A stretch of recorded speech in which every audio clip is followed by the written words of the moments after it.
it do, what it does it. Welcome to another episode of the Intentional Conversations podcast. As always, I'm not here alone. I'm with the mastermind himself, Mr. Marvin. Mastermind, I like that, bro. Mastermind. Hey, I must like the new one. I must go double, mastermind. Marvin, bro. Come the on, double, the mastermind, M's, Marvin. bro. I see you, bro. I got you. Sure. In this conversation, we're going to be speaking about, I know the first conversation we had was about, in the year, was making a success of 2021. And in this one, we're going to speak about help. I want to quit. Hey. I want to let go of everything. Obviously, I think, whatever season you are in, whatever job you are in, whatever thing that you are considering, there's so many people who are in a position and a place where they want to quit. They want to let go of everything. Or people are reconsidering. They're reconsidering jobs. They're reconsidering positions. They're reconsidering what they want to do with their lives, and they're at a place where they want to quit. I think the pandemic did more things than we can imagine. I think one of the things that it did, it made people reconsider.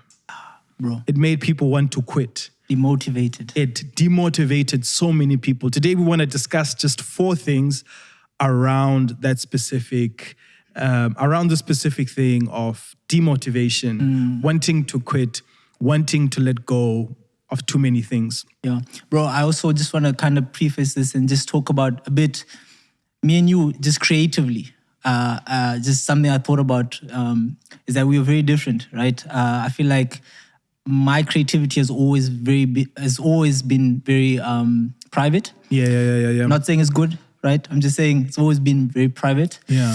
And for as long as I know you've been a public artist or someone whose creative side, and I know this is not just about art and creativity, yeah.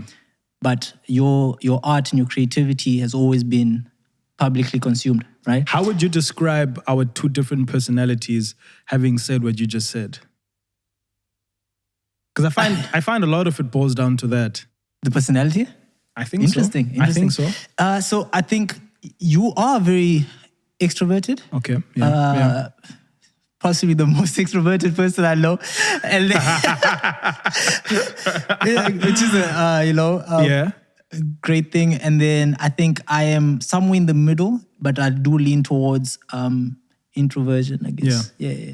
I find that your part of your gifting and personality is that you are a bit of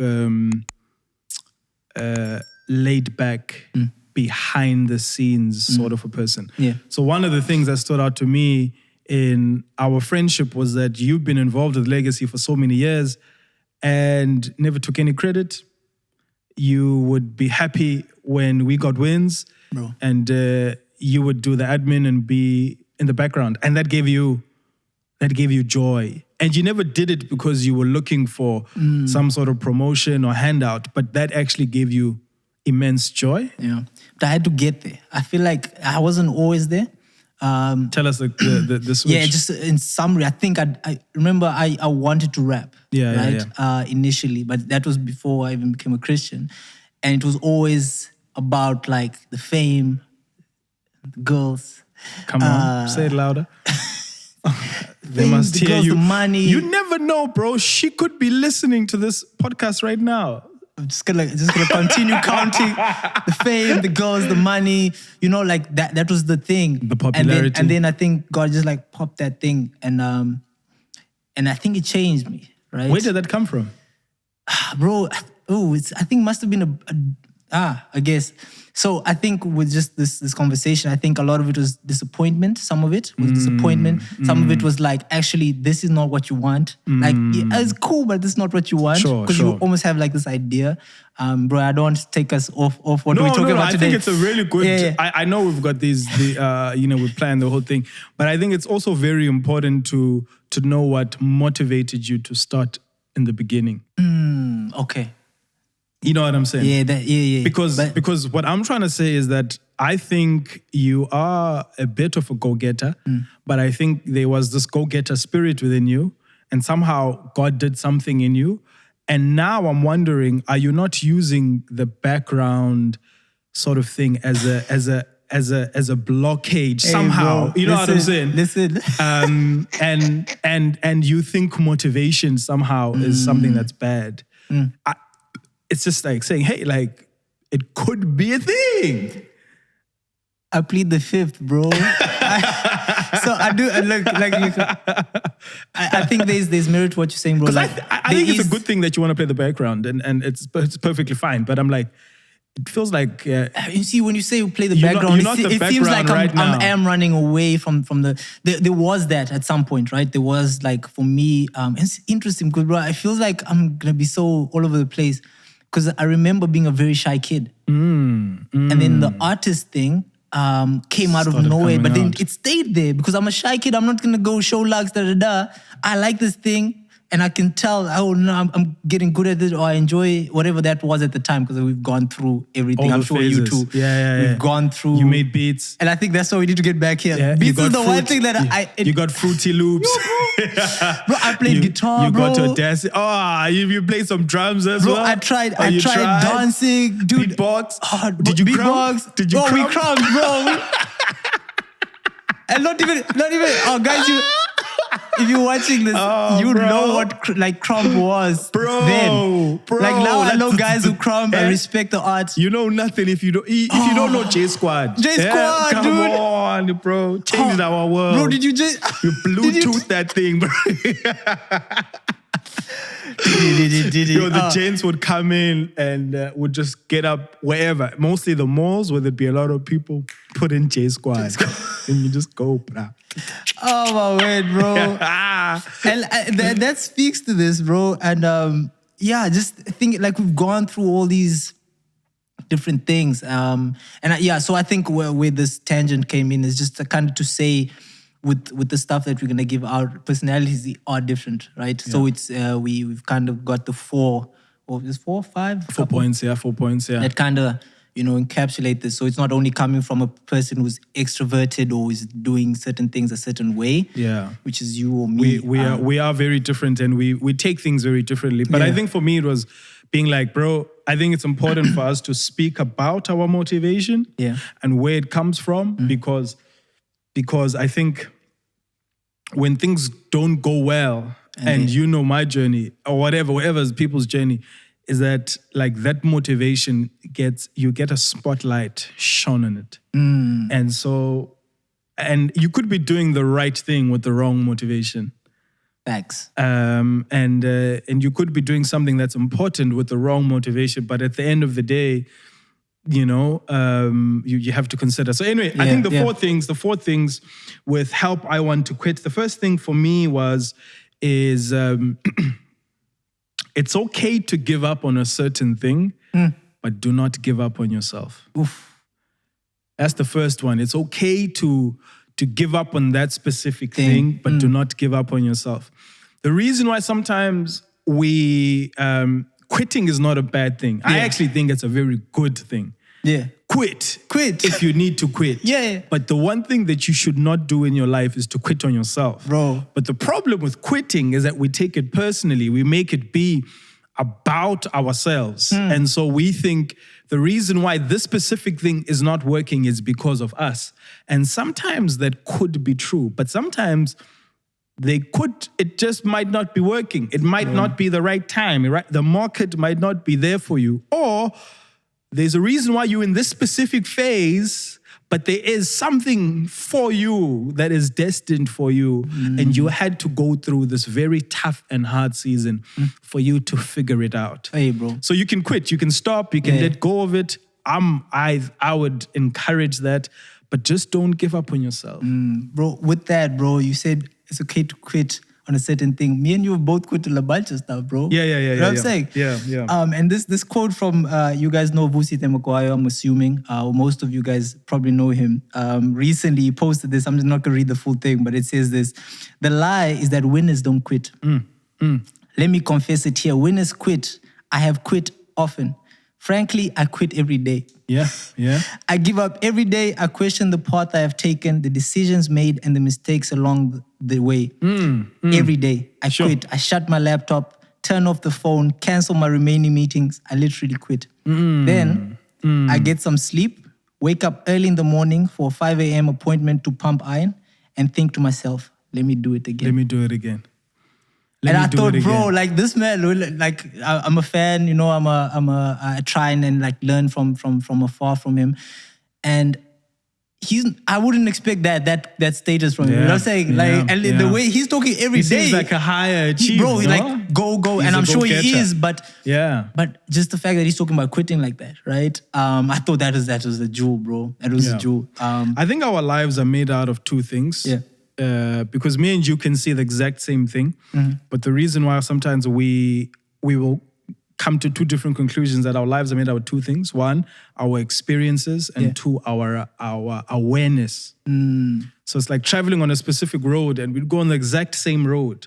But because of our experiences and our awareness, me and you might see things completely different. Yeah. And I think that's the beauty about life, is that like, this could be, the season you're in, it could be your awareness button being reignited. Hey. You've gone through the specific phase, so now you are aware.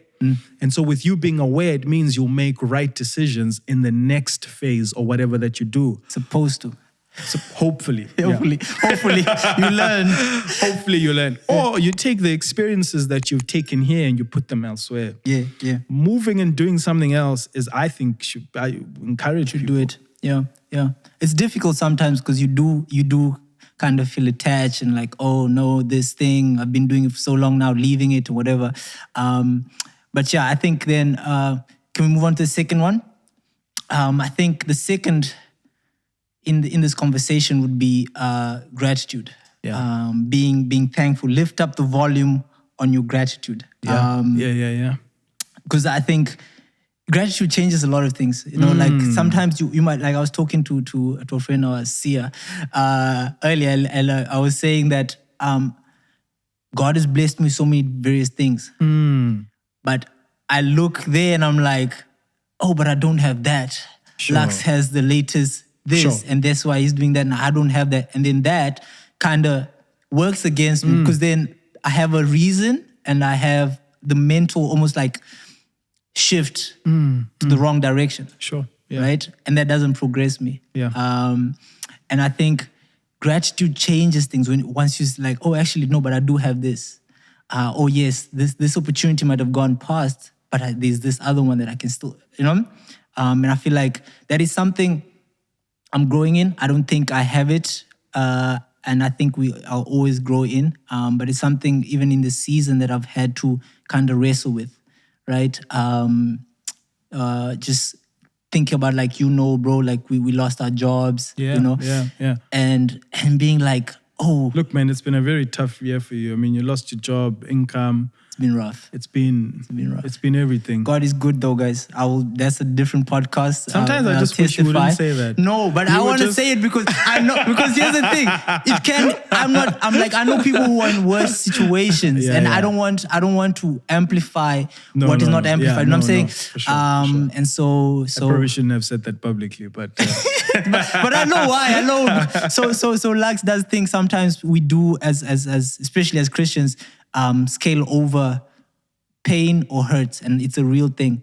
And I think we spoke about this in grief. By saying God is good. Or like putting Christian stuff good, over, you know? Or like just going too quickly over the actual pain or whatever's happening. Yeah. We spoke about this a bit in grieving, right? We did. Yeah. But yeah, anyway, so it's been a tough year like that, and then you find these thoughts that come to your head like, oh man, I don't have this, no. And you like internalizing a lot of negative, unproductive things. Right. So what does I mean, I think all of this stuff is good and well. But what does gratitude look like? Because sometimes it's even hard to pray. It's even hard to be thankful. It's hard to, when you are in the middle of a storm, like you're not thinking about the good things at the moment. You're trying to survive. And so what does you're trying to breathe. Lifting up the volume of gratitude look like on a practical basis? Or better yet, what does it look like for you now? I mean, you know, it's been a very tough time. You've lost your job. Yeah. It's been hard getting a new one. What does that look like? Yeah, so I think, man, it would probably look different for different personalities or different people. For me personally, it looks like intentionally listening to myself and replacing maybe thoughts. Sometimes shutting them down straight, like maybe I'm being dissatisfied because somebody posted this recently. It might have been my pastor or something, but something about like how the enemy lurks where the dissatisfaction is, because he amplifies that. You know, something along that I might be misquoting you, but something along those lines. And I realized that, like, remember, like with COVID and lockdown, you by yourself, or you mostly like, insulated. And so it's thoughts sometimes, and it's just like you keep going. So for me, to cut the story short, sometimes just stop thinking a certain way. I don't know if everybody's like that, like me, where you can just like cut off that thought, but you replace it with something else that's true, something else that's hopeful. And that would be, for me, in this context, would be gratitude, right? Like, oh yes, I don't have a job right now, but thank you, Lord, that I have this time to create this. Yeah. You know what I'm saying? Yeah. But doing that, you have to firstly be aware. I think that's first. If you're not aware, you're fighting a losing battle. For sure. Yeah. It's a power. I mean, if one of the things for me is just been creating rhythms of gratitude. So it can be a prayer, yes, but I think we need to try figure out in our own lives, how do we create rhythms of gratitude? In the sense of, do we have moments and times on a consistent basis where we are able to say thank you? It's good. Yeah. Because when you're in the middle of the storm, hey, bro, sometimes you need the things that you were thankful 5 months ago for you to repeat them again. Yeah. Because sometimes you even feel like what you are saying, you don't really believe it because you're trying to survive. It's not landing. And I know when life is hard and it's tense and you want to survive, the hardest thing to do is to look on the positive side. Yeah. It's like a battle. Yeah. And that's what I was saying. I think it's different people, like, because there's people who are more negative than me. I know I'm negative, but like, you know what I'm saying? And there's people who are more skeptical than me, you know what I'm saying?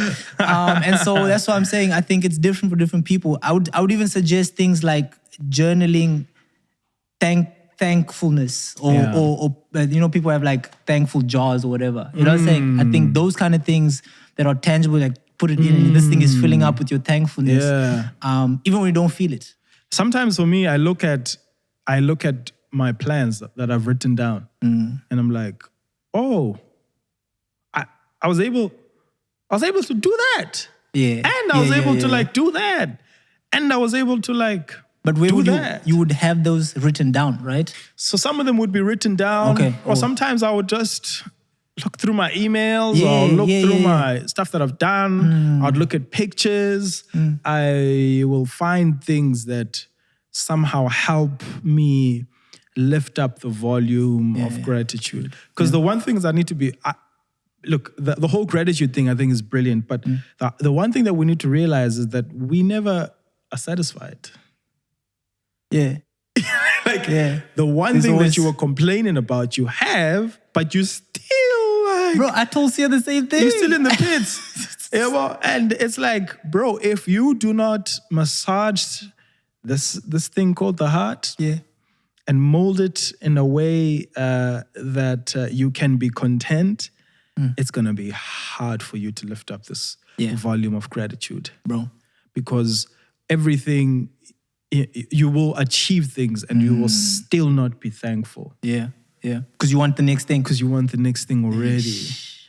And I think we're living in such a online whatever culture where we see, sometimes you might find that there was a thing where my friend is trying to buy a car and then he realizes after he's bought his car, there's like 5 other people that have the same car. Dude. So he's like, bro. And then I'm like, well, you didn't see it before you bought it. So here's the thing, bro. Before you were interested. Here's the thing. But now it's a problem. Here's the thing, right? Yeah. Before this podcast, I keep saying Sia, guys. Sia's the guy who's helping us. Sia does all the magic. Yeah. I mean, we didn't even mention that, bro, we look like... Hey, listen. Like... Guys... Bro, like, hey, we have made there, it. We have made it. This is if you're how watching and listening, guys, we really need a sponsor to help us get these. To help get these. If it was not for Lucia, we wouldn't look good and sound good. Listen. But we would like to own, for ourselves. Yeah. So the Lord is speaking. May those with ears listen.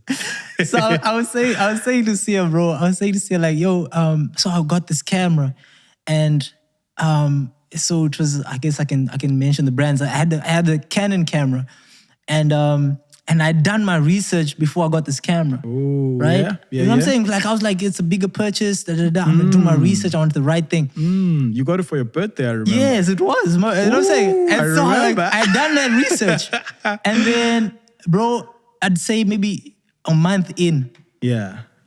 I started talking about Sony. And So you were like, I want the Lumix I am and, like, yo, the Sony guys, like, yo, I'm Googling this thing, I'm looking at like the features, I'm like, and my Canon is collecting dust. Yeah. And I was telling him before this podcast, I sure. was saying, like, bro, I think everything like you have, sometimes all you need, bro. Like, you know, and we make excuses. We were talking about this in the context of creating art or creating. Yeah. And how, like, you can make excuse of what you don't have. Sure. Not using what you have. All the time, You know, yeah. our boy Tyrese, Yeah. I was telling him about, like, how he uses what he has to mix and to produce, you know. He's making like world-class Fire. beats using, Fire. you know, 100 Rand earphones. Shout out to Ty, man. Shout out to Ty. And so it is, yeah. And so I think it's also being careful around these points on a practical level, that what are the limitations or what are the things that limit our ability to be able to be grateful. And if it's our consumption in terms of what we see, what we read, or what we watch, we need to be very careful of all of that, because you will never be able to live a grateful or a content life, because there will always be something better and more. Hence, I'm so attracted to the whole concept and thing of minimalism. Hey. You know? Yeah. Less clothes, less consumption, less books. Hallelujah. Just the good ones. I don't know, but there's a lot of good books. It's actually the reason why, you know, I know you were telling Untobego about audiobooks. Hey. And it's the reason why I've actually gone the audiobook route, is to consume less physical things stuff. and have less physical things. For me, because I know my heart is just never happy, bro. Yeah, bro. Look, I just got this Liverpool shirt that Hey. people saw Hey. for my birthday. I already want the next one, bro. It was just do you guys released are 2 UK? weeks ago, or was it this week? And I was like, oh, Jesus. No. I bought this at the wrong time. Oh, gosh. Yeah. And so it is hard, and it's a struggle for all of us. And so we need to find rhythms. Spiritual language is liturgy. Hey, okay. That's that UK, just by the way, liturgy. No, it's not the UK. It's not, okay. I feel like if I What bring is in liturgy, anything bro? that is good now, It's people will say any English word that he uses that I don't recognize is from the UK. I'm just saying. the third point is you are what you eat. Yeah. You are what you eat. And the reason why this is the third, I think the reason why this point for me is so important is that your consumption really does dictate your emotions. Your consumption, sorry. Yeah. Your consumption really dictates your emotions. It's what they say about food. Yeah. There's food that when you eat, you feel sleepy. There are things that you consume, that you drink, or that you do, that do something to you, right? Because of what you've consumed. Yeah. And so for me, when it boils down, is to say, if I am what I eat, then I need to be very careful the things that I consume, things I watch, things I listen to, and the things that I watch. I preached through Psalms 1 the other time, and the psalmist is focusing on the friends that you keep. Hey. And in the 3 warnings he gives is be careful where you walk, be careful what you see, and be careful what you say, you know? Sure. And then I was like, wow, because really, like, the places that you are in, the things that you watch and the things that you listen to, it have a bigger influence in your life than you would realize. That you'd realize. And so what I found sometimes with a lot of people, whether it's in business or whether it's in the creative space, is that because we're consuming so much content and stuff, that it limits our ability to be able to start. And it limits our ability to even to be grateful. And it limits our ability to be able to continue. So we say, in a South African sense, so many Americans are able to do A, B, C, D, E, F, G. And then you realize, because I can't do it like they do it, then you end up not doing it. Bro, would you say that comparison? That's comparison, right? That's exactly it. I think a lot of it is we compare, but I find that you're not doing it intentionally. You're not doing it intentionally. That's why people will never say so, because they say, I'm doing their stuff because of its comparison. But the thing is, I think we internalize all of all the stuff we consume. So then you are never satisfied with what's in front of you, because you've got standards that you didn't even create for yourself. So I'm working off Marvin's standard sheet, and I'm not working on standards that I have set. And so obviously when I don't meet Marvin's standards, who's doing things at such a high level, I am so demotivated. Bro, it cripples you. And then you are crippled. You know? It's so bad. And on that, what you take in, those who do computer science and what's the name? They maybe can correct me, but I think the saying is garbage in, garbage out. Yeah. And I think I've used that usually when I'm talking about spiritual things, and like how, whatever you're consuming kind of thing will just, will act out in your spiritual life. But in this context of creativity, is the same, bro. It's the same. I've seen it with me. It's interesting because now when I brought up the comparison thing, is because I've heard people say it, but it's never come out like this, right? It's never been like, oh, bro, because you looking at all this stuff, right? Subconsciously, right? And that's why I say sometimes you don't know, like you're doing it. Subconsciously, you building something, and things are being, and then you come to your work and you start doing your work, and you're like, oh, something about this. And you're talking to yourself, the same stuff that you watched is coming to play now, and then that cripples you, right? I've seen it many times, bro. Yeah. Even I'd say even some of those things that we gave up on, the giving up of them was not because, well, look, some of it, I was probably trashing guitar anyway, right? But maybe I saw somebody playing like super well, and I kept watching them, and I kept watching these different ones, and I'm out there, A, B, C, I know. You know what I'm saying? And so that's a very... I fully agree. Yeah, I fully agree. Yeah.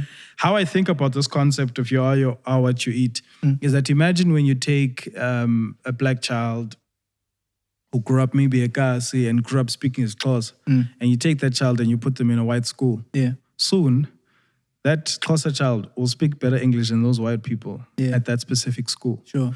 And it's because of the environment, what they are consuming, where they're at, you know? Yeah. There's this instinct in you, there's this thing in you that you just have to, you know? And so I think it's the exact same way. It's like the things that we consume, the things that we watch, the things that we listen to, the places that we are at have a big influence on us. And we have to be somehow careful about that. Bro, but now with social media, because I don't think it was always like this. Right? No, I think it is. I don't think it was always like this, because we didn't always have access to see. Like, people now can shoot a video right now. I'm in the studio right now. The guy is making a hit, and you see it like now, like this, and you have so much access, right? So I think artists before us or this generation could go in like seclusion, and I mean now you can still like switch off your data or whatever, right? But that's such another thing, right? But what I'm saying is, like, I feel like social media is a tool, can be good or bad, but because you almost sometimes don't have control of what you see. I mean, obviously there's things you can change.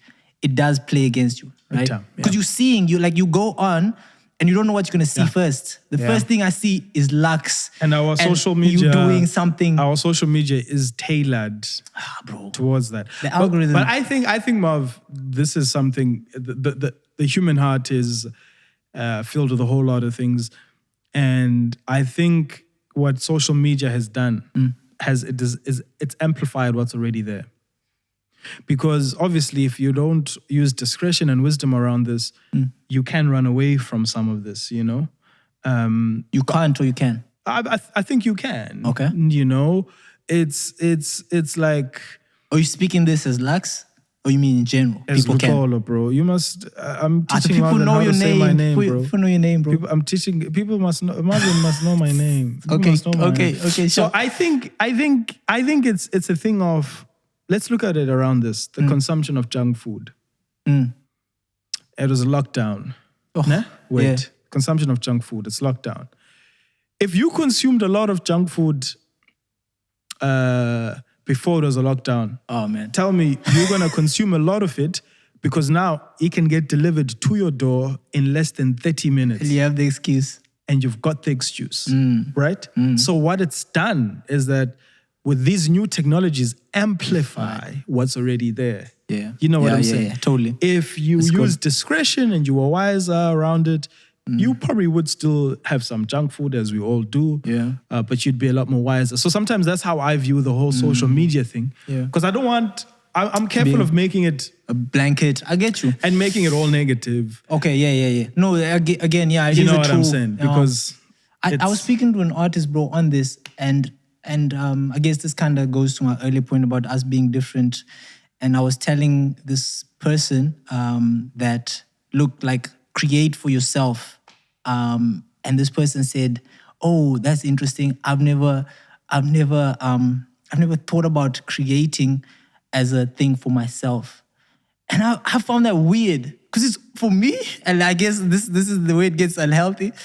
I've always first created for me, and that's why, like, when we talk about rap and stuff, there's a certain kind of rap that I like, a certain kind of things, right? Because it's always been about like me, right? It's the unhealthy side of this whole thing, but it was interesting for this person to tell me this because I was like, oh, so that means she has always created for social media, created for the and I think, like you said, yes, it's not all bad, but there is people who are coming into this, Gen X's, who don't know a life outside of Facebook, Instagram. So when you're saying like, hey, there's ways to discretion that, bro, this is my life, this is how I move. There is no, if I don't have social media, I'm not existing.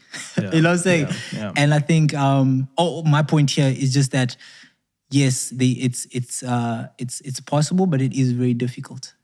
No, definitely. And I think with everything, I won't undermine what you're saying. I just think I'm always careful of blaming external factors. Good. Okay. When sometimes I think a lot of that comes from the inside of us. And I think also Gen Zs, they watch and do. Okay. So what they've seen done, they create, they do. Okay. And that makes us look at our own lives. I've got two younger sisters, and so it makes me look at my own life where when they were younger, they always complained about me being on my phone. So when they're on their phone now, I've got to be a lot more careful. Got you. I've got to be a lot more careful. Let's jump to the last one. Yeah. The last point is not don't dig only when it's time for harvest. Yeah. That one for me, bro, it resonates too much, bro. Because again, with the culture and where we at and productivity and this thing, it can get super unhealthy. And you can just be this thing of like, yo, I'm creating, producing, right? But life happens, right? I know where you're going. You know, right? I know where you're going, bro. And so in life, I feel like if I was playing an organ or whatever, no, it wouldn't be organ. I would have caught your tune, bro.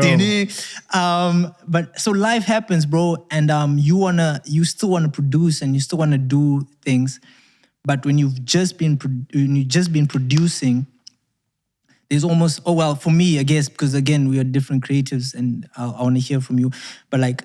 You just been producing, you're not putting in, right? And then this life thing happens and you still need to produce, but then you have nothing, right? Sure. And I guess creativity, with me, like with the way I create art, I need to be constantly like, getting some inspiration. I guess I know people have different views about inspiration, but I need to be consuming stuff that's gonna fuel whatever I'm gonna produce, right? Gotcha. Yeah. And so the danger is in not putting in before it's time to produce when life happens, right? Because with me, like let's say I've been producing, and then I have to go away, or I get busy at work, and next week something needs to drop or whatever. Something I need to continue producing. Now I'll get busy with work, and if I haven't been putting in whatever I'm going to produce, there either going to be really bad, or I'm just going to feel like it's really bad, or I'm not going to have anything. Yeah. You know? Yeah. And so I feel like that principle there for me is vital. I mean, I think I'm growing in that. For sure. It's a work in progress. We all need some help around this. Yeah. So the reason why I spoke about don't dig only when it's time for harvest, I want you to look at your life as, let's say you are a runner. Imagine yourself being a comrades runner. You run those 55 kilometers. Hey bro, I'm Kenyan, bro. In case Hey bro. Hey, I just haven't seen you run any kilometers. Listen, I don't run at all, but when it's time, just you claim it when it's like this. Like now he's gonna give example about running. Yes, bro. So the comrades marathon only happens once a year. And it's a well-celebrated marathon. Yeah. But what I'm more fascinated about is not just it's about the runner. Yeah. What I find about that runner is that they will prepare for a full year for one race. Bro. So that means that runner has internalized and has changed their life and their lifestyle towards this specific goal. But what it does is that it changes their everyday life, from how they exercise on a consistent basis, but also what they eat and what they do with their time to prepare themselves for this one race. Yeah. I know they're probably running smaller races in between, but I am so fascinated at the lifestyle that they live. Hey, bro. You said every day, bro. It's like their life is orientated somehow. They've changed it. It's done something in their mind and in their heart so that they prepare themselves on a consistent basis. They are consistently working and consistently working. Yeah. And some of them for years. Bro. And I'm even like, those small races. Imagine if we did that exact same thing in our own lives. Paul uses the same imagery in his letters. About running your race with endurance. How he's given you the baton for you to continue running. But imagine we did that with our businesses. We did that with our academic journeys. And our academic, I'm pointing. We did that with our creative goals and endeavors. We did that with the things that God has placed in our hearts and our dreams and our ambitions, where we do not dig only when we want the harvest. Yeah. Because it's late. And imagine it was a consistent and a daily thing, and we did it for the sake of doing it, not because we want to be... how can I say it? Okay, let me say it this way. That not every comrades runner will be number one. But they run. Yeah. And they're there and they run. Yes. And I'm saying, guys, we're not all going to be at the top, whatever the top is. Yeah. But what we can do is that we'll use what we have, we'll use our abilities, bro, and we will dig. That's it, bro. That's it. Propaganda said dig. Dig. And it says you can beat me in everything, but you can't beat me with my work ethic. That's propaganda. Oh, really? Yeah. You can't beat my work ethic. Oh, it's fire. It says dig. Yeah. Dig when it's raining. Dig when it's rough. Dig when the sun is out, but continue to dig. That's fire. Your time will come and your harvest will come in some shape, form, or way. Yeah. You can stop digging in this hole. You can leave this environment, but don't stop digging. Gotcha. And I wonder if maybe our ambitions changed to just get a full harvest the way that we wanted. Bro. But if you continue digging, your harvest will come in some shape, form, or way. Yeah. But it might not be like how Marvin's harvest will come. Yeah. And so I just want to say, like, with the harvest thing, I think we can get so...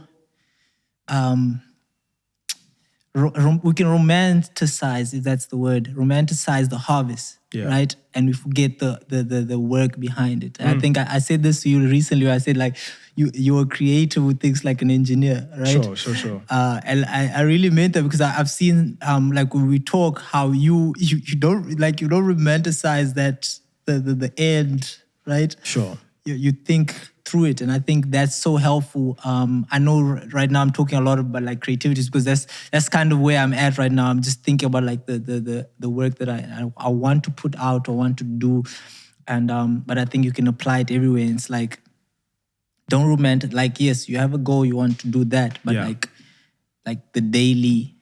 I think the process will teach you more than the result. The process. Yeah. Because you can take that exact same process and apply it somewhere else because the process is still the same. Anyway, dig. So that's what I'm saying. And like digging is rough. Bro, this is what I like about this thing. I was gonna say, like, I think digging is the best because that's what it is. It's not some night like you could have said. I don't know what else you could have said. That's Instagrammable. Like, exactly. You know like the dig is like, bro, I'm digging every day. You write a whole page and it's trash, and you crumble it up and you go again. You know. And it's the labor that nobody sees. Bro. So Marvin, speak to me. Yeah. I am. There's somebody who's listening to this now, and they're at the edge of themselves. Yeah. What do you say to yourself? Yeah. When you want to quit? Yeah. Don't. So I think, man, I would say I think those 4 things, bro. Firstly, those 4 things are like super important. Just firstly, just recognize how important they are. But I'd say write your thoughts down because sometimes I think we are our worst enemies and we don't see it, and so you want to quit because of certain reasons. Some of them might be valid, but some of them might be so off, you'll surprise yourself if you write them down, right? I think for me, process it with someone. Someone like, again, a community. That thing we mentioned, what was that point? The third point that we had. It went out my brain. The third point is I should know. The third point is you are what you eat. You are what you eat, right? So part of that is the people you have around you. They kind of, they are part of that, right? Because they're saying certain things. They know you. You know, I'd advise you to like speak to people. So write down your thoughts. I actually think that is one thing that I would. I think we need a full podcast on that because I think that is sometimes what makes people stop chasing their dreams. Is the people that they have around them. Yeah. Because maybe they have people that are achieving their goals, or sometimes just the relationships. I know my creative journey. I've seen many, and I've worked with many creatives, and the people that they have around them sometimes deflate. Yeah, they're not the right people. And deflate them. They are the right people in terms of they give the service, but they are not the right people for you internally. Got you. Yeah. But I think the one thing is, you can quit and you should quit if there's a need for you to quit. But just know that like you are not a quitter. Yeah, that's not your identity. It's okay. You can change your Instagram bio if you need to again. Yeah. You can change your whole personal brand if they need to. Yeah. But one thing I don't want people to do is to quit on themselves. Yeah. There is life outside of what you've invested in. Totally. Yeah. More than and you're you bigger. You're bigger than that thing that you're doing. You're more, I should say. That's not you, right? Yeah. And I know, and again, I'm gonna go to the art thing. You're not what you do. I'm gonna go to the art thing because I do know, like sometimes, bro, like if you create a piece of art and somebody criticizes it, you're so attached to the thing. It's like it is kind of low key, kind of part of you, but you kind of have to detach from the things that you do and find, like, if you don't know who you are, I think it also comes down to that. Yeah.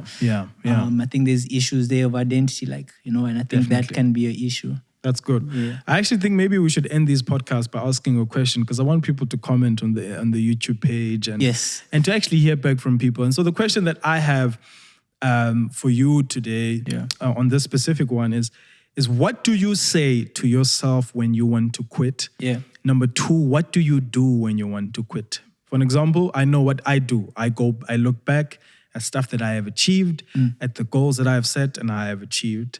And I go as far back as I possibly can. I went back and I got my music from 11 years ago. And I listened to it all over, even the videos that I shot 11 years ago. I went to revisit and to look at it. And that sparked something within me. So I'd love to hear from you. What do you say to yourself? And what do you do when you want to quit? And if somebody has a story of when you quit something, you left something, you let it go, and the new phase of your life was actually what you've been waiting for your whole life. You were like, why wasn't I doing this the whole time? Yeah. Is that it? That is it from me. Guys, thank you so much for joining us. Do like, share, subscribe, do all those things. Do comment. We do read your comments. We try and reply. Thank you so much for those who have been doing that. Until next time, my name is Marvin Kimani, and this is Luxolo Kentane. See, I said your name right this time, bro. Hallelujah. Catch you on the next one. Blessings. Hey guys, thank you so much for listening to this podcast or watching it. Hey, why don't you please help us create content that inspires people to live a life outside of themselves?